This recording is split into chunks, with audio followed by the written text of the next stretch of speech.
నెల్లూరులో అర్ధరాత్రి ఇసుక మాఫియా దాష్టికం అంటూ సోషల్ మీడియాలో వైరల్ అవుతున్న వార్తలపై Nellore town south traffic CI Venkata Reddy స్పందించారు. అర్ధరాత్రి 1 గంట సమయంలో బైకును ఇసుక టిప్పర్ ఢీకొందని, ఇద్దరికి తీవ్ర గాయాలయ్యాయని వచ్చిన వార్తల్లో వాస్తవం లేదని ఆయన స్పష్టం చేశారు.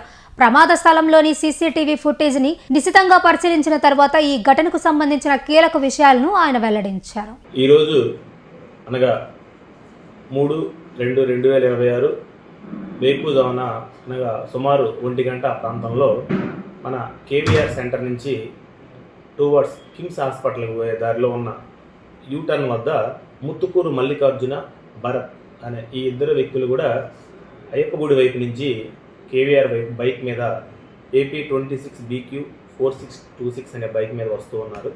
అయితే అక్కడ AP39 UG6450 అనే ఒక ఎంటీ లారీ, ఒక ఖాళీగా ఉన్నటువంటి ఒక లారీ కేవీఆర్ వైపు నుంచి అక్కడ యూటర్న్ తీసుకోవడానికి బ్లూ మూన్ హోటల్ వైపు తిరిగే క్రమంలో కొంతమంది ఈ కారు వాళ్ళు కూడా లారీ రావడానికి గమనించి ఆగి ఉన్నారు.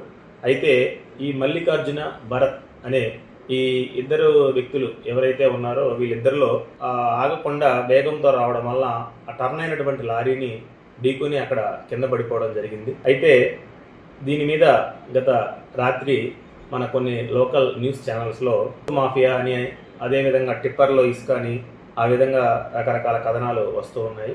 అయితే పూర్తిగా విచారించిన తర్వాత మేము తెలియజేసేది ఏంటంటే అది ఖాళీ లారీ ఒకటి, రెండవది ఆల్రెడీ అక్కడ లారీ తిరిగేటప్పుడు వేరే ఇతర వాహనాలు కూడా ఆగి ఉన్నాయి. అది గమనించకుండా ఈ బైక్ మీద ఉన్నటువంటి మల్లికార్జున అనే అతను ఆల్కహాల్ మత్తులో, తాగినటువంటి మత్తులో వచ్చి దాన్ని గుద్దుకొని కింద పడిపోవడం జరిగింది.